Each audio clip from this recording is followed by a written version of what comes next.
Hello and welcome to Carnivorist Chats. My name is James, your host. I started this podcast to help other folks share their own healing stories and to interview thought leaders and experts in the carnivore, keto, and low oxalate space.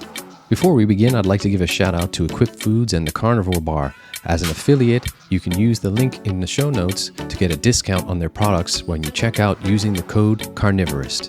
Thanks in advance for listening, subscribing, and any likes or shares. And now, on with the podcast.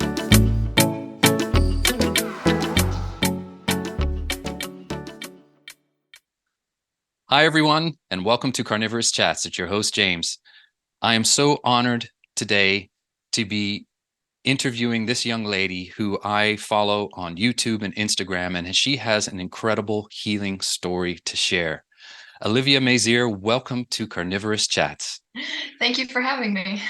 Olyveya, when folks hear your story, they're going to be just as eye-opened as I was. I was like, wow, this young lady has been through it. We're talking from mold, we're talking parasites, we're talking radiation poisoning. You had the gamut hit you from a very young age. I mean, you're 20 now, am I correct? Yeah, I'm 20 now. So when, Olyveya, if you wouldn't mind sharing with the listeners, when did this story begin for you? So this all started when I began my ballet training. So when I was 15, I'm a late ballet starter, so that's why I'm saying 15 compared to like 8 or 12. So I started going to the National Ballet School in Uruguay. That's where we were living at the time. And the school was a government-owned building, so it was in very poor condition, and then it didn't get a lot of help at all or funding. So there were two different buildings for the schools. And for my first 2 years, which was 2017 and 2018, so when I was 14 and 15, I was in a different building from when I was a bit older because I was in a more basic level. So the building I was in for the first 2 years had a lot of water damage and probably mold because of all the visible water damage. But the other building that I went to in my last year, that one just completely destroyed me. The walls were covered in mold. I remember leaning or sitting against the walls. We would just like come up off the wall and we'd be like dusting ourselves from the mold and the paint from the water damage. And of course, since I was so busy and not really with it at the time, it didn't occur to me, oh, this is probably not healthy or safe.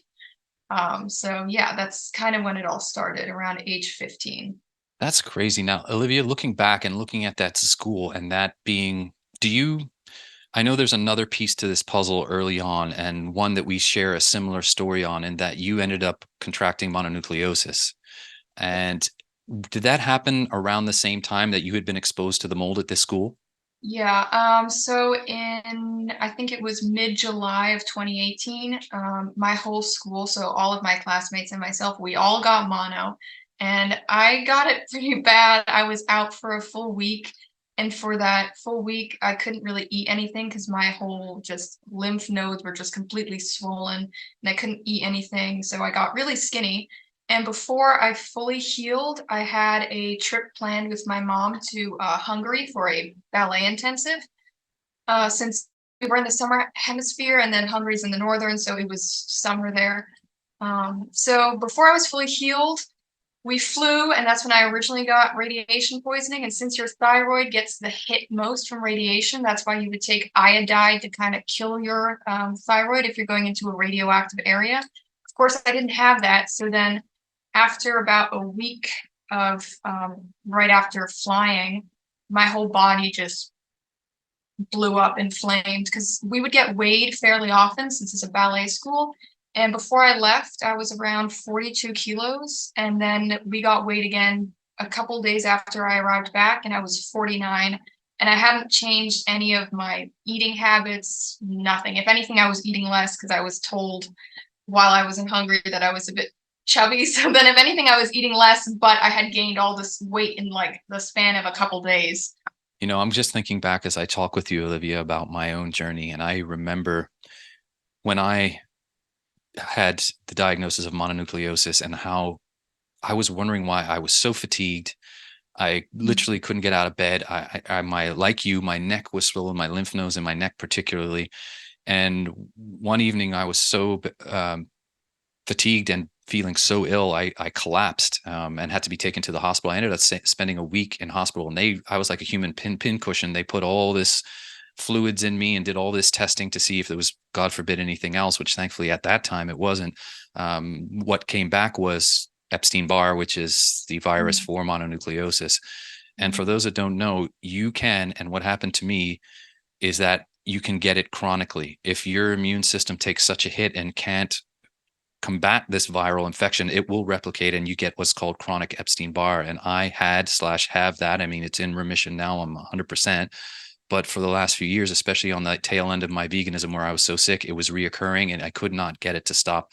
Olyveya, what I want to do just for a quick second is tell Yes. people about your YouTube channel, and I'll let you tell at the end where to find you online there. But the first video I watched was you and your mom, and I thought it was so great. And I think people really resonated with that because your mom's a really great person. I could just tell by the video. Your mom just seems like she's been a very guiding light for you in this whole health journey. Has she been into finding out her own health as well? And how did you find out about all these things? I mean, you know so much now. Is it just through experimenting on yourself, or did your mom help you with it? Well, she definitely helped me with a lot of it. Actually, most of the healing stuff that has actually healed me, apart from diet, because of course, all of these things, I do need to do something else to help heal aside from just dietary change. So the most effective things that we've done have been from her after we tried a lot of unconventional healing methods and therapies, and those didn't work. And in the past, we haven't had any success with conventional doctors, so we didn't even bother with that. But so neither of those really worked. So then she kind of took it into her hands. And so because of her, I've been able to heal a lot of these things apart from diet. So yeah, a lot of my knowledge and things come from her, as well as now with the diet, I'm more into carnivore. She's like 90% carnivore, but a lot of the research and stuff that I'm doing now, it's more based off of my own interest in, yeah, searching. I could just tell from your mom and her agreeing to go on the carnivore journey with you how cool she is. I really thought that was a great video, and I'll link it in the show notes for folks afterwards so they can find your channel and see that video. That and your talking stick, which I understand you have close by you today. I can't plug it in because not that I won't be able to hear. So not that I'm used to it, but yeah, there it is. Yay, the talking stick made an appearance. I'm very happy. And for folks, again, you have to watch that video and you'll understand. Now let's go along a little further on your journey, Olyveya, because I was just astounded about this and I had never really considered. Let's talk about this radiation poisoning. And you have just told me that you got it how many times on this journey? Around 3 times now. 3 times. So the first time we're just getting into now, but is this all from the depleted uranium in the various zones you were in? Can you talk to the audience about that, what it is and how you got it and how you dealt with it? Yeah, so most recently, as of like 3 months ago, I got radiation poisoning plus heavy metal poisoning because I was living in Serbia. I was living between Serbia and Croatia, but for a lot of time I was in Serbia, and we didn't know until probably about 6 to 8 months in that Serbia was bombed 20 years ago with depleted uranium, which for a lot of, there's like some rule book of something for wars, and you're not really supposed to use depleted uranium because that's just how bad and toxic it is. It's just against like human rights to use it. But for whatever reason, NATO went ahead and used it when they bombed Serbia back in 1999. And the government, as far as my research has, since I've concluded or done all that, they haven't really tested for how much is there. They know that there's at least, I think it was 15 tons was dropped in both Belgrade and Novi Sad, so the two main cities. And the government hasn't actually done anything to clean that out. Not that you really can. And to my understanding, the more it sits, the more the particles just spread. So now it's in the soil, it's in the water, it's in the air, it's in the plants because they're growing off of the soil. So then it's also in the meat and the food, and it's everywhere. And I think I heard you talking about how was it the Danube where it's also very dangerous to even go swimming there? Yeah, yeah. I was told not to go swimming there because it's the lake between, or like it goes through the cities, and a lot of people still do swim, but a lot of people have had come out from swimming there with these extreme rashes all over their body. So it's kind of known that you don't really go swimming. I'm just thinking about this, Olyveya, and how tragic that is for so many of the people living in those war-torn areas. I mean, you just think about living in a war area alone, but then when you have to face long-term radiation poisoning, not only for you, but potentially your offspring and your, generationally, it's really sad. What happened next on you and what happened on your journey? I know there's a part where you discover that you also had heavy metals. Is that yet or not? Not quite. That was way before. So in 2018, after I started to not feel so great, we went and had a Christmas vacation in Budapest and Prague. And when we were there, I had some blood work done, and we found that I had heavy metals, so extreme iron, way too much iron, and I was extremely dehydrated, and also my cortisol levels were just way too elevated. But then ironically, 1 year later, we had more blood work done and I had anemia, so not enough. So it was the extreme, the two extremes. That seems to happen. There's a doctor who you may know, Olyveya, I'm sure you do, whose name is Dr. Stephen Cabral. He's a big health guy, and I listened to him when I was very sick, and he has a book called The Rain Barrel Effect. And I talked about it with another guest, Trevor Griffiths, who was on and healed himself, and he read that book, as did I. And what it talks about is, as we go through life, if we don't address a lot of the things that we're being exposed to, our buckets fill to the top. And eventually, like a rain barrel, it overflows. And I think that's kind of what happened to you and I, is we had all these compounding things, from chronic Epstein-Barr infections to myself, which I don't talk about, but I'm pleased to today, is I had exposure to mold as well when I was working in an office that was moldy. That compounded it. And then, like you, I also had heavy metals, which I tested for. My mercury levels were through the roof. And that, again, was because at the end stage of my vegetarian diet, I chose to eat a lot of fish. And being in Bermuda, where you have access to tuna, and the higher up the food chain the fish are, the more metals they have in them. Now, the lower food chain fish like sardines, mackerel, and things like that, they tend to be lower in the metals. But things like swordfish, tuna, and all those other fish, and I ate a ton because at that time I had not eaten any sort of animal products for a while, and I went crazy. No red meat or anything, but I did include some fish.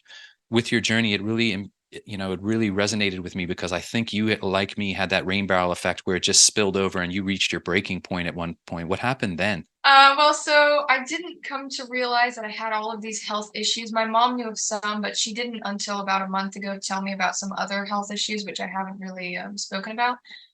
But so I didn't know about a lot of these health conditions up until like maybe a year ago, when I started to notice them more, and then start to look back and realize, oh, all of these things, and like trying to get the timeline together. So originally I just went carnivore for weight loss because I had gained all this weight, which, looking back, I think I probably had SIRS, because everything that ever I got exposed to causes huge inflammation in me.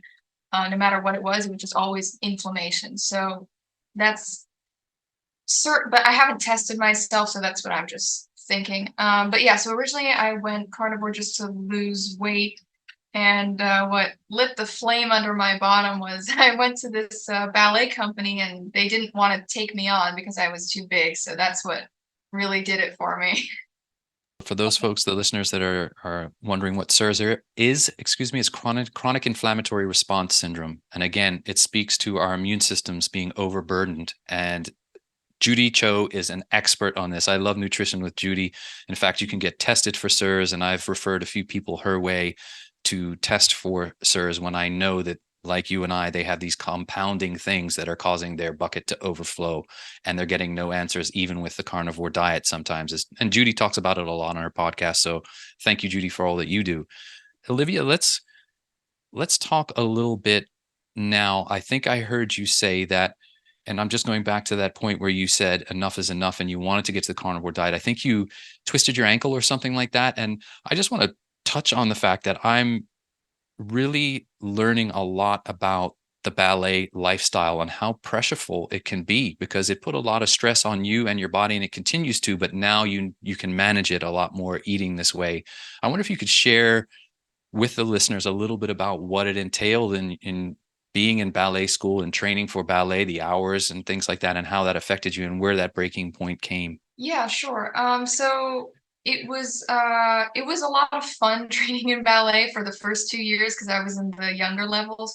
So it's a full 8 years that you have to do until you can graduate, and it's from ages 8 until 18. And in my third year of going to the school, I was in the 5th level. And that's when we started to have a lot more things like partnering, so dancing with boys, also learning a lot of the ballets, the choreographies, and dancing a lot of those. So that's where, and that was during my worst year of dancing at that school, because after that year I left, just because then it was 2020. Yeah, that year it was very stressful and difficult. We had 4-hour-long rehearsals with no break. And if you weren't like the main cast or anything, and I most definitely was not because I was in the younger levels still, we had to just stand on the side because they were using all the space. We weren't allowed to sit. We weren't allowed to take off our point shoes, nothing. We just had to stand there. So then you're just having like all your blood flow down into your feet and then into these tight fitting shoes. So that was very uncomfortable. And then when I started to train privately, because I needed to catch up since I started later, because of all the inflammation, plus the mold, plus eventually the parasites, I had extreme lower back pain. So it was very painful for me there. And then I had a lot of bunion pain, and I had to end up wearing spacers, but then I'd kind of trip over the spacers while dancing. So that didn't help with my ankles. But then finally, funnily enough, because I love to play tennis, I was playing tennis and I twisted my ankle playing tennis. And then I thought, okay, I'm not training in ballet because at that point I stopped my private training, and I'm now hurt and can't do ballet because I twisted my ankle. So I just want to get my physical appearance to look better, because I thought maybe because I was so large that also kind of tipped me over to twisting my ankle. At one point, I know you became animal based, and you said you still kept chocolate and coffee. And what year did that take place? And our listeners should also know then, and they can at the end go follow you. Please go follow you on Instagram and YouTube, because she has some incredible before and after pictures, especially as it related to your skin. When did your skin issues crop up for you? Yeah, that all started in, I think it was late July of 2020. I ate this fish, which tasted very, very off, but I decided to eat it anyway. And the next day, I just had like this huge allergic reaction. And after about a month, it kind of went away. And then I started my private training, and then it flared up in like all this red. I'm not sure if it was like rosacea or eczema. It was just this huge rash, and it would ooze, and it was just like this one big rash together, and it blew up the right side of my face for like a year and a half. So I'd have this like larger half of face. So at this point, incredible journey, Olyveya, incredible. So let's talk about some of the symptoms, because a lot of listeners identify with symptoms and go, oh, maybe I should check that out. Let's talk about some of the symptoms that the various toxins that you were exposed to gave you. So let's talk about the radiation. What happened with the radiation? What did you feel when you knew you had that?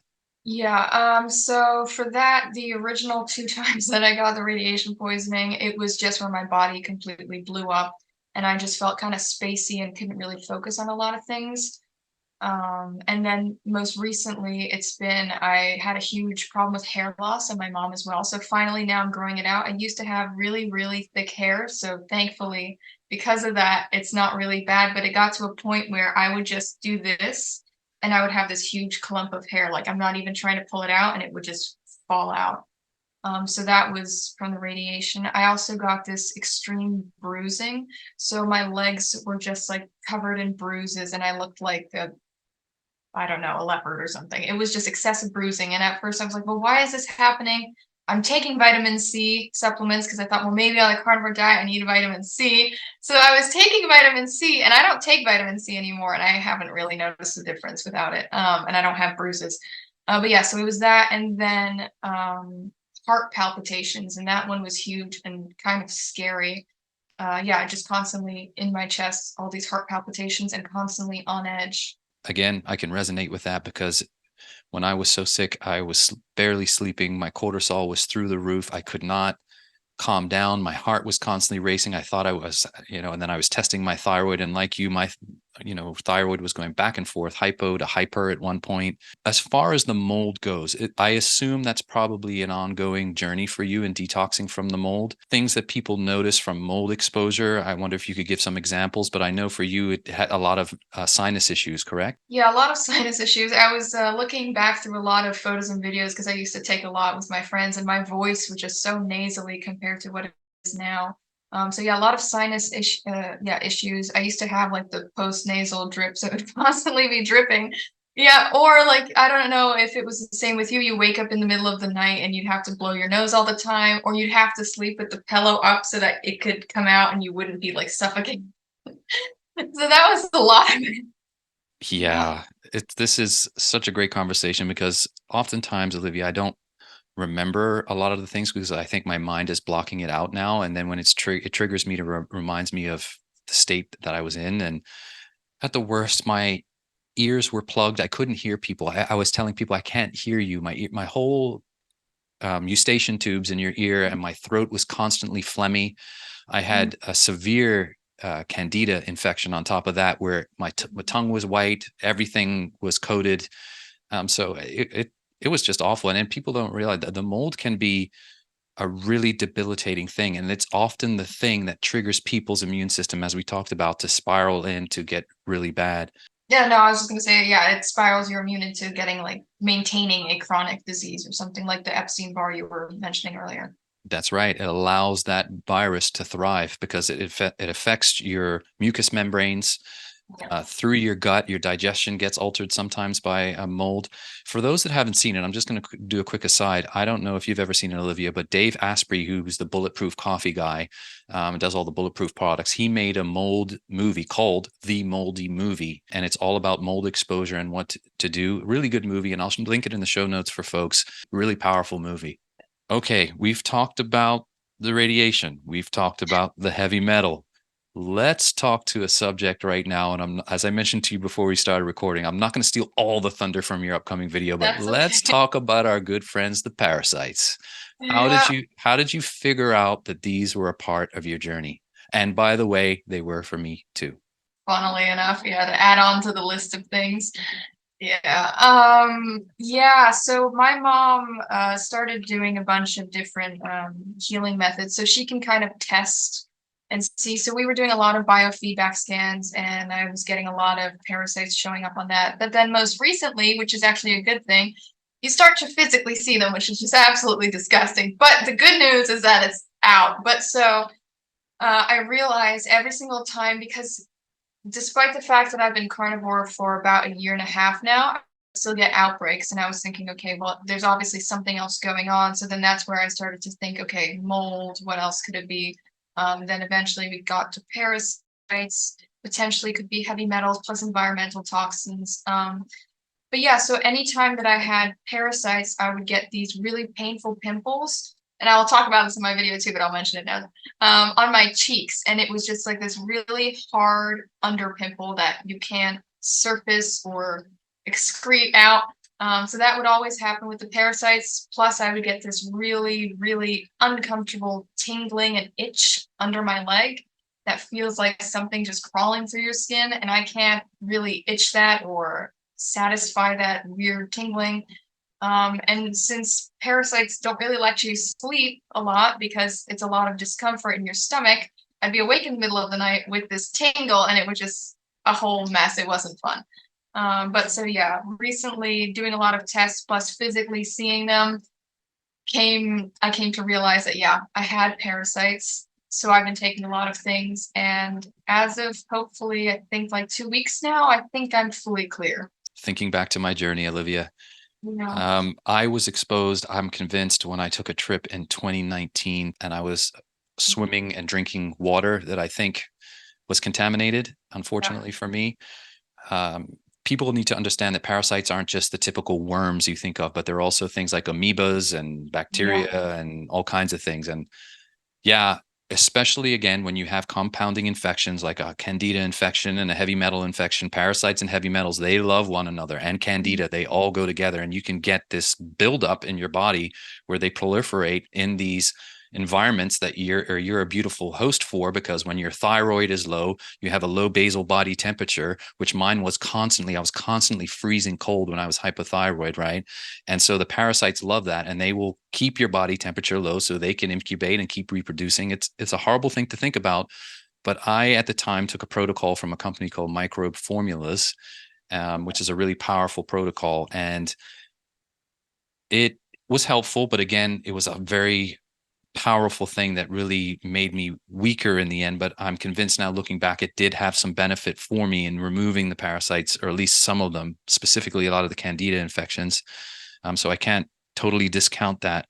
But I had Shigella, a bacteria that is one of the most awful ones, and it causes bleeding from your bowels and all kinds of nasty things. But people need to understand, I'll never forget, and the two doctors that were involved in this company is Dr. Jay Davidson and Dr. Todd Watts. And Dr. Todd Watts is called the parasite guy. And he says, if you have a pulse, you have parasites. It's just the modern world we live in. Yeah, I just wanted to mention, I'm not sure what it was like with you, but I also mentioned this in my video. One of the huge things, which is so overlooked, is a lot of things get misdiagnosed for a lot of other conditions or whatever. And in the end, it's always parasites, even depression. And that kind of happened with me a couple months ago, as recent as a month ago. I had a miniature depressive episode. And then after about a week of that, I realized it was caused by the parasite. So there's a lot of different psychological disorders that can be caused by parasites too. Absolutely. Olyveya, we've gotten to the stage now where we've talked a lot about the compounding things that were happening to you and also what the symptoms were. Let's talk now about that first decision to increase your meat intake, go kind of keto or go full carnivore, whichever you want to talk about next. We know that even though you did go carnivore, you still needed to address a lot of the stuff that was going on, which we'll talk about in further. But you've twisted your ankle. You said enough's enough. I'm doing something about my health. What prompted you, and how did you find the carnivore way of eating? Yeah, so when I twisted my ankle and then decided, okay, I need to change something, I was 17, but originally, or no, sorry, I was 18, but originally I found carnivore when I was 16. So I went keto for 2 weeks, and I noticed an amazing difference. I did remember feeling very, very bloated, but I had lost a lot of weight. So I went keto for 2 weeks, and then eventually Sean Baker started to come up on my mom's YouTube recommended. So then we got exposed to the carnivore diet, but we didn't have enough time to watch and get enough information on the diet. So we were eating a lot of processed meats and a lot of dairy products, especially whipped cream. So I wasn't feeling really great on it. And then we moved back to South America because we were still vacationing, and then we moved back. And then we were living in moldy apartments for a full year. Plus, then my school was covered in mold. So then we weren't really feeling the benefits. Plus, we were eating definitely not enough fat at all. So I was feeling kind of tired and moody. So then we kind of went a more animal-based diet since then, by adding just like some sauces and chocolate. But then when I twisted my ankle, I was 18 and I was starting to listen to Alan Watts, and I think he just started to get recommended. Then that brought me to Jordan Peterson, and then that brought me to Michaela Peterson. And I thought, okay, well, she's very inspiring because she's had all these health conditions. At this point, I didn't think that I had all these health conditions. I just thought, well, it's a diet and I can lose weight because I've seen all these other videos that based off of her, I got recommended of people losing weight. So then because of Michaela, I originally went carnivore again. Again, for those, please apologize, listeners, you've heard it many times, but so many folks, again, found Dr. Baker on this journey initially, his Joe Rogan podcast, and then found Jordan Peterson. So we thank them for everything that they did to make awareness for this way of eating. And I continue to thank Dr. Baker. I got to thank him personally at KetoCon, which was awesome as well. We were talking about how I met Sally Norton as well for the first time there, even though we had done a podcast together. Now, number one, as we know, and let's talk now, Olyveya, about how you started to address one by one and have been addressing these other infections. We know priority number one with mold is get out of the environment that mold is in. Yep. So what happened there, and how have you been addressing mold? Yeah, so luckily I was able to get out of the environment in, I think it was like early 2020 is when we moved from South. There's a lot of moving in my lifetime. So we were living in Uruguay in South America, and we decided we wanted to move to Hungary because we have some Hungarian ancestry. So we were planning on moving anyways. But we ended up moving to Croatia because it was very difficult to enter Hungary because of all the COVID restrictions. So we got out of that environment in early 2020, I'd say around June. But then when we were in Serbia, the apartment that we were in had some mold in it as well, plus then the radiation and the heavy metals and all that. But so yeah, getting out of the environment. So now I'm not in a moldy environment, which is great. What are the type of things that we were talking a little bit before we started recording on the sort of protocols that you're using and have used in the past, things like binders, nasal sprays. How have you been doing that? Yeah, so for nasal sprays as well as for my skin, and this has been the most amazing thing for healing my skin outwardly, because you do need to put something outside as well as taking stuff internally. And that has been colloidal silver. I started with hydrogen peroxide, and after I think about 2 weeks, I realized that my eyebrows were getting bleached. So then I stopped that, and I thought, okay, well, I have to find something else because that was really, really effective. So if you don't have it on your face and you have it somewhere else, hydrogen peroxide is great. But so I needed to find some other antiviral, antimicrobial thing. And the next thing that my mom told me was colloidal silver. So I've been using that ever since. I spray it on my face, and I'm not blue, so I recommend it. And I also have a nasal spray. So for obviously for the mold, it like you mentioned earlier, it irritates the mucous membrane. So I still had like some dripping until I did the spraying it up my nose. That's gone away now. As I mentioned, we were chatting, and you can also get binders. I used one called the Microformulas Biotoxin binder, and it had a bunch of stuff in there. And basically, it depends on the charge that you need on these binders. And some people use stuff like activated charcoal, fulvic and humic minerals in a liquid or capsule form. But the binders will essentially bind to all with a charge to take them out through your stool, out of your digestive tract and mucous membranes, because people have to remember this is one big tube here going down through our bodies. So we got to figure out a way to get it out. I heard you also mention, Olyveya, about the radiation, and how did you deal with the radiation in terms of assisting your body in the detox process? Sauna was a big part for me. So infrared sauna, and I still do that to that day because my journey includes oxalates. Mm-hmm. Sally Norton also recommends using sauna to help lower the inflammation that oxalates cause and also sweat them out, because it's one of the few ways you can get them out of your body. How about you? What did you use for your radiation? Right. So just going back to the mold, because this also goes with the radiation and heavy metal poisoning. For binders, I use zeolite, and that's great for, it's the least disruptive in your system. It just kind of flows through nicely, because I use bentonite clay as well, and that one really, really dehydrates you. So yeah, I bet you know. Yeah, so zeolite, bentonite clay, and activated charcoal. But so the zeolite also pulls out heavy metals, and helped a bit, of course, with radiation since it's pulling out the heavy metals. But for the radiation poisoning, we've been using some frequency therapies, as well as we did this mixture of distilled water with salt with baking soda to get all of this alkaline. So it's a 1-day protocol, and we're going to do it again because I would like to do it several times. So you take that, and it's supposed to just pull out anything and everything.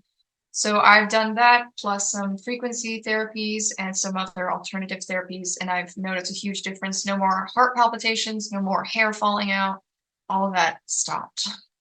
Thank God we live in the day and age that we do, where we can research stuff fairly easily and take action for ourselves. I shudder to think, if I don't even know if I'd be here. I wouldn't be here, Olyveya, talking to you, if I had not listened to podcasts, found stuff online from folks like you and I now sharing today that people can listen to. Go to your channel, go to my channel, listen to other testimonies, because there's some powerful information out there. And, it's up to us, as individuals to choose what route we want to take ultimately. And again, we're going to get into the diet in a second, what we put in our mouth to help our bodies. But yeah, good for you for at least having the courage to experiment and figure this stuff out, because it can be a daunting task when you're going, doctors aren't giving me the answer that I need. They want to put me on all these antidepressant pills or whatever other medication. It's just like, diagnose and adios. No, we want to figure this out properly. We want to be our most vibrant self, especially for you. God bless you now at 20 years old. I wish I had the knowledge that you do now. So you're a powerhouse, Olyveya. I'm proud of you. Let's talk about one last time about our friends, the parasites. Besides zeolite, is there anything else that you've done for them? Yeah. So once again, the frequency therapy has been amazing. Plus, there's another alternative therapy, which kind of is like frequency therapy, but it more so uses like ancient Egyptian forms of healing. So that's been amazing, because I won't take anything, and my mom will do her thing with that, and it's all remote, so I don't have to physically be taking or touching or doing anything, and I'll see them come out, so then I know that it's working. But so apart from those two things, diatomaceous earth has been the most amazing for pulling them out, as well as I've been taking this brand of a mixture of different herbs, which just has wormwood, oregano oil, and some other things, and it's called Paragard, and that is amazing. Just pulls them out. Plus, I did try taking oregano oil just straight, and that was really nasty, but I knew that it would burn them out, and it did. So those are a couple things that I did for parasites. All those names are familiar to me because I use them all. Again, people don't realize how concentrated and powerful oregano oil is as a medicine. It is powerful. And you have to make sure that you replenish your gut microbiota after you use oregano oil, because it will take out the good guys as well as the bad guys. So make sure you're aware of that. But yeah, did you find that too with oregano oil? Yeah, that was really, really strong. It didn't really disrupt my digestive system so much, thankfully. I don't think I was taking enough that it would like really disrupt. I think I took like 2 drops or something, so it wasn't so bad. Smart lady. I was a dumb man and I went crazy. Down the model. Oh man, I used to go by the dropper full, Olyveya, because I was so desperate to find a way.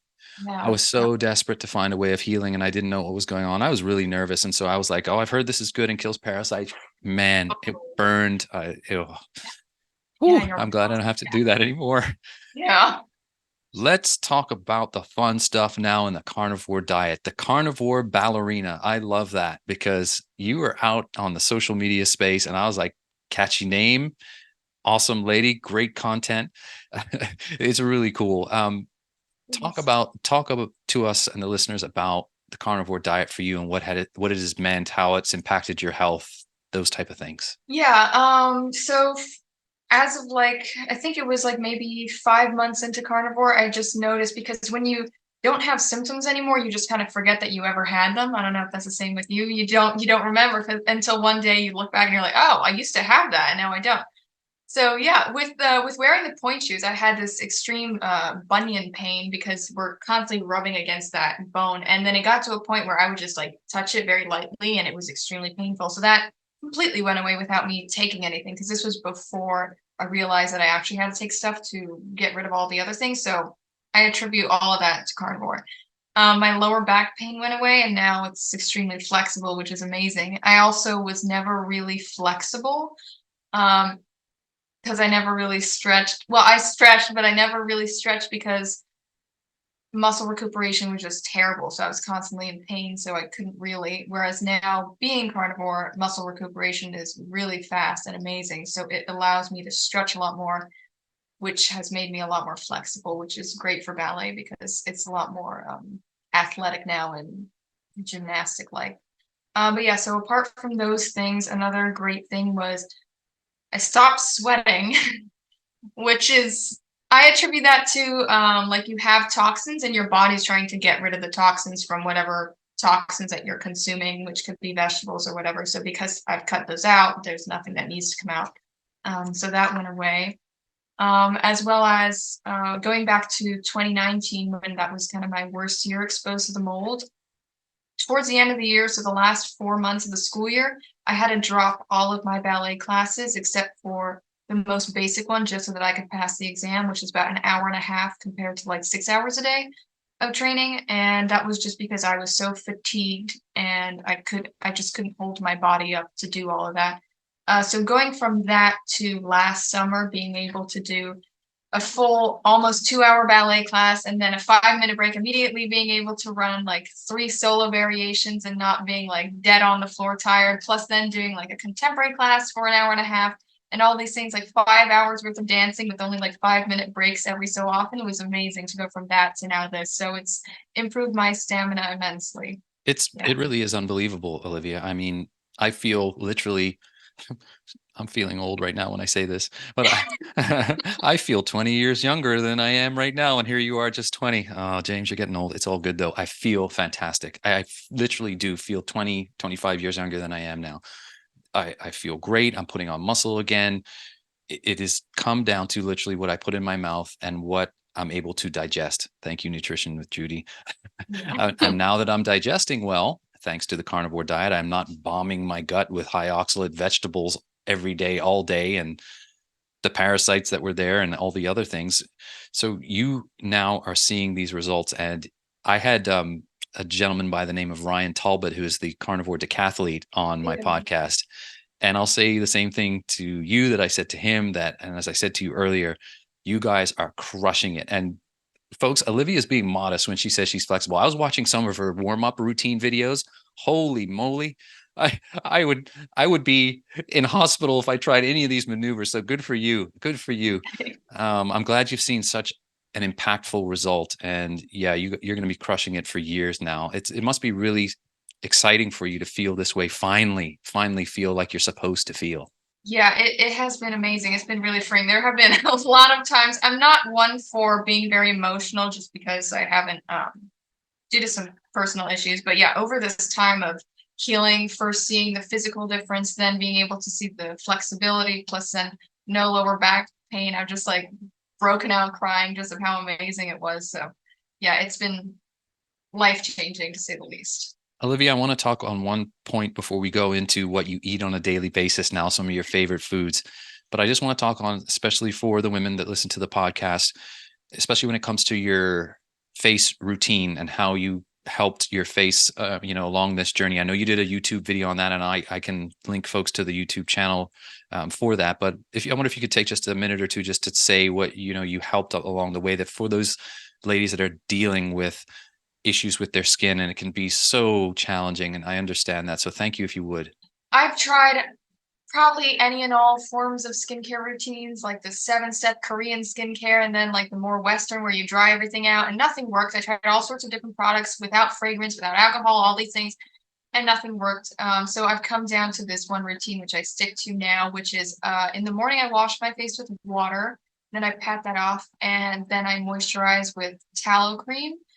And then that's it for the morning. And then I'll put on some makeup. I don't really use foundation or anything at the moment. It's just like mascara, and I brush my eyebrows, and that's about it. So then I wash that off with a face wash at nighttime. I used to make my own tallow face wash, but since we most recently traveled, I had to buy a normal one. But that tallow face wash is the way to go. It really, yeah, because some other face washes that have all these other things in them can cause some irritation. So if you're very sensitive, tallow face wash is the best way to go. So I would wash my face with a tallow face wash, spray the colloidal silver on like a tonic, and then tallow cream after. And then to get rid of the acne scarring, most recently I've been sleeping with this very thin layer of bentonite clay mask on my face to slowly like peel away at that. Interesting. And I'm sorry, fellas, I didn't mean to exclude you guys either, because we men need to take care of our skin too. And I do have some tallow-based stuff. And, it's amazing, Olyveya, when you think about it, the more healing we go on, the more rabbit holes we find, we go down. And skin, people forget about the skin. It's one of the biggest organs. It is the biggest organ on our body. And we need to take just as much care of our skin as we do the internals. And when you find the carnivore way of eating, you're like, oh, let me start looking at all this other stuff. They have skincare that I'm using, deodorant, toothpaste. What am I? Yeah. It's a lot, but it's good. It's all good. And that segues nicely into my part of the conversation where I like to talk about, what are you eating these days? People always want to know, how much do you eat? What do you eat? What are you eating for breakfast? Is it OMAD or 2MAD? Tell the listeners. Yeah. So I kind of do 2 meals a day now, just because I don't really get hungry for like a third meal. Sometimes I'll have a small snack in the evening, but that's about it. So I'm kind of doing like a lion diet, just because I more so crave meat more than like having eggs. I don't really eat much dairy. I don't really have a problem with dairy. It's more so just to stay lean, because as a ballet dancer, I do have to keep a certain body figure. So I will have some cream though, every so often, and butter. But apart from those two things, not really any dairy at all. A lot of beef, lamb, recently buffalo and bison, which has been nice. So yeah, usually I make this like carnivore cereal thing, and that's just basically burgers in like tiny little shapes, and then I put like some bacon sometimes, and then butter and salt. For breakfast, I'll have like a bowl of that, and then either steak or burgers for lunch / dinner, and then that's about it. That sounds delicious. I'm going to have some carnivore cereal. That's it. You got to do a how-to video on your carnivore cereal. Yeah. How is your mom doing? Has she seen some benefits for herself, Olyveya, on this diet and way of eating? Has she noticed improvements? Yeah, so she had me when she was a bit older, so she's a bit older, so she's noticed great like muscle definition and holding on to muscle, as well as just stamina, and also being able to work out. She used to be a runner, so she can still run. She used to have a lot of knee pain, and that's kind of gone, which is great. Also a bit more flexible, not quite as flexible as me, of course, but still getting there. But yeah, a lot of things, that stress levels have kind of gone down, because when you're eating all these other things, it just kind of makes you anxious. Whereas when you're just eating proper food, kind of more relaxed, so that as well. Yeah. Oh, good for her. And as I mentioned to you personally, your mom looks like an amazing lady. And we'll have to do a part 2 where we involve your mom and Yeah, sure. have her in on the discussion. Olyveya, what is next for you? I know your plan is, and you're doing a tremendous job, as I said, of getting this message out there. What are your plans for the future? Are you going to continue with ballet? You're obviously going to continue with your social media presence. What do you got planned? Yeah, so for ballet, most recently, I'm in Dallas right now. I was offered a position with a company here. So I'll see how that goes. And then as for the social media aspect, I kind of want to be like since I am fairly goofy, I would like to be the kind of like friend that I would have wanted when I was going through all of this. So I want to be approachable. So if someone needs support or wants to message me, they can, and they can feel like they can do that. Plus also, of course, giving out all this information of what I've learned throughout my healing journey, and what helped me and what didn't, what could potentially also be the causes for different things, so that people can hopefully figure out maybe that they have this because they're having this symptom or something. So I really want to make it like I'm approachable, plus also giving out a lot of helpful information, plus of course sharing my ballet content. I love that, Olyveya. And I love that for a number of reasons, because folks, when they watch your videos, will see you're a lot of fun. It's been amazing talking to you today. I think you would be a wonderful carnivore coach with Dr. Baker's program. You should look into it. I am one, as you know, with him, and I've had such joy in helping people around the world that, you'd never get a chance to meet, but they want to reach out and just find someone that has been through it and is doing the carnivore diet and has been through the fat adaptation stage. But you're doing a tremendous job, and we need more voices, especially in the younger folk space, because there's there is not many. There are some now younger folks who have been on or have found this way of eating, and I've interviewed a few of them. But yeah, it's really important what you're doing. So thank you for doing that in this space. That just reminds me to ask you one last question before we let folks know where to find you.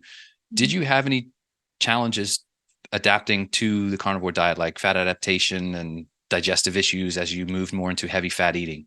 Well, I just wanted to see results as soon as possible. If not, then I thought, okay, then if nothing's going to work, I need to see the results as soon as possible. So my approach to the diet was probably the worst ever. I reduced my portion size by like more than half, and ate a lot of gelatin, like Jello. So that really cleared out my digestive system. It wasn't uncomfortable, but it just really so that was probably like the worst thing, I think. But yeah, no, it wasn't. I didn't really have a problem. At the beginning, I did take like a shot of apple cider vinegar just to kind of help digest the fat, because it was a lot more fat than what I was eating before. But that only lasted for about a month and a half. However, I do want to mention, for the parasites, taking a shot of apple cider vinegar is a good thing as well, to kind of balance out the acidity levels in your stomach. But yeah, that was like the worst, I guess, for the carnivore adaptation. And yeah, we talk about all types of things on Carnivorist Chat, so don't worry about that. Oversharing doesn't happen here. There's no such thing.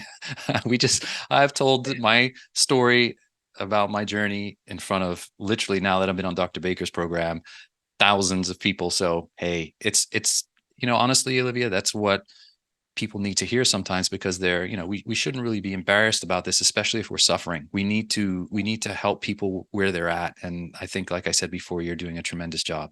Olyveya, this has been an absolute honor to chat with you, and so much fun. I really have appreciated your time. Where can folks find you online and connect with you? Tell them.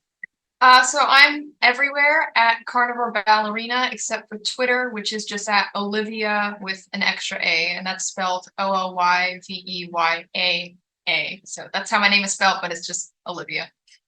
I want to thank you again. It's been fantastic. And we've got to do this again, Olyveya, because your journey is ongoing and you're such a light to people, and keep doing what you're doing and have a wonderful rest of your day. Thank you. And thank you so much for having me. This has been a lot of fun. Yeah, it sure has. Thank you. And that's a wrap on this episode of Carnivorist Chats. If you've made it this far, I want to say thank you for listening, and also thank you in advance for liking, subscribing, or sharing this episode. Thanks again to the good folks at Carnivore Bar and Equip Foods. Don't forget to check the link in the show notes to get a discount on their products. And also, don't forget you can book me for a 30-minute carnivore coaching session through Rivero Health. Again, the link will be in the show notes. Until the next time, be well.